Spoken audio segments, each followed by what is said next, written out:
Hello दोस्तों। कैसे हो आप लोग? आई थिंक सब बढ़िया और मजे में होंगे। चलिए आज सुनते हैं कहानी, मजेदार और प्रेरणादायक।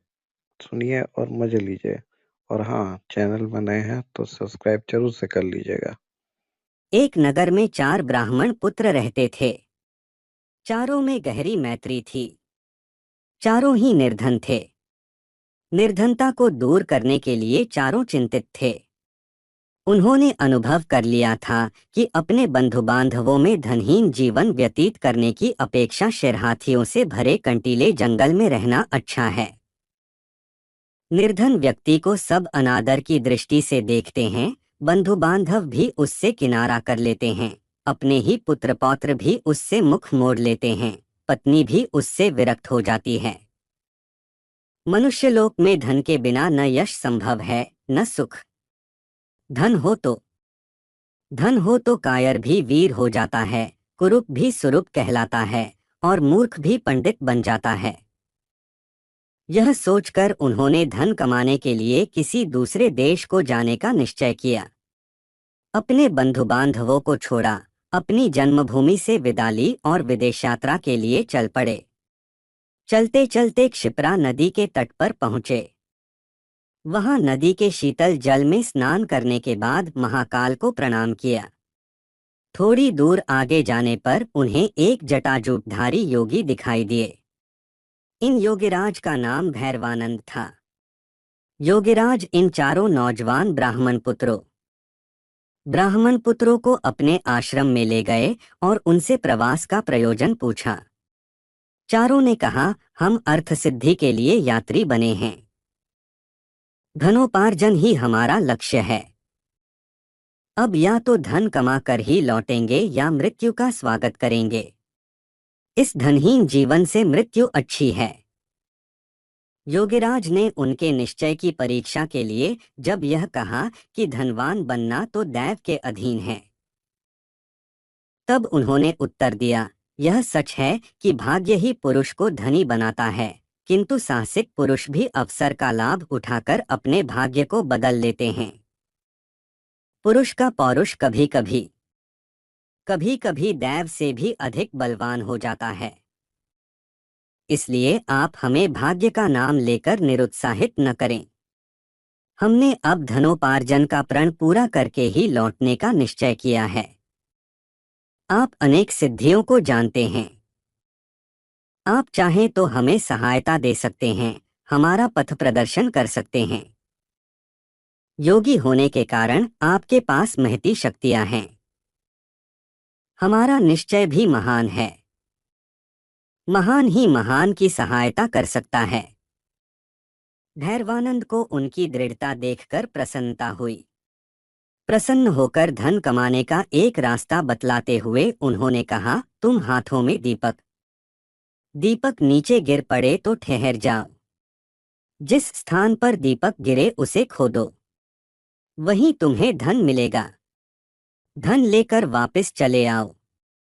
चारों युवक हाथों में दीपक लेकर चल पड़े। कुछ दूर जाने के बाद उनमें से एक के हाथ का दीपक भूमि पर गिर पड़ा। उस भूमि को खोदने पर उन्हें ताम्रमयी भूमि मिली। वह तांबे की खान थी। उसने कहा, यहाँ जितना चाहो तांबा ले लो। अन्य युवक बोले, मूर्ख, तांबे से दरिद्रता दूर नहीं होगी। हम आगे बढ़ेंगे, आगे इससे अधिक मूल्य की वस्तु मिलेगी। उसने कहा, तुम आगे जाओ, मैं तो यहीं रहूंगा। यह कहकर उसने यथेष्ट तांबा लिया और घर लौट आया। शेष तीनों मित्र आगे बढ़े। कुछ दूर आगे जाने के बाद उनमें से एक के हाथ का दीपक जमीन पर गिर पड़ा। उसने जमीन खोदी तो चांदी की खान पाई। प्रसन्न होकर वह बोला, यहाँ जितनी चाहो चांदी ले लो, आगे मत जाओ। शेष दो मित्र बोले, पीछे तांबे की खान मिली थी, यहाँ चांदी की खान मिली है। निश्चय ही आगे सोने की खान मिलेगी, इसलिए हम तो आगे ही बढ़ेंगे। यह कहकर दोनों मित्र आगे बढ़ गए। उन दो में से एक के हाथ से फिर दीपक गिर गया। खोदने पर उसे सोने की खान मिल गई। उसने कहा, यहाँ जितना जितना चाहो सोना ले लो, हमारी दरिद्रता का अंत हो जाएगा। सोने से उत्तम कौन सी चीज है? आओ सोने की खान से यथेष्ट सोना खोद लें और घर ले चलें। उसके मित्र ने उत्तर दिया, मूर्ख, पहले तांबा मिला था, फिर चांदी मिली, अब सोना मिला है, निश्चय ही आगे रत्नों की खान होगी। सोने की खान छोड़ दे और आगे चल। किंतु वह न माना। उसने कहा, मैं तो सोना लेकर ही घर चला जाऊंगा, तूने आगे जाना है तो जा। अब वह चौथा युवक एकाकी आगे बढ़ा। रास्ता बड़ा विकट था, कांटों से उसका पैर छलनी हो गया। बर्फीले रास्तों पर चलते चलते शरीर जीर्ण शीर्ण हो गया, किंतु वह आगे ही आगे बढ़ता गया।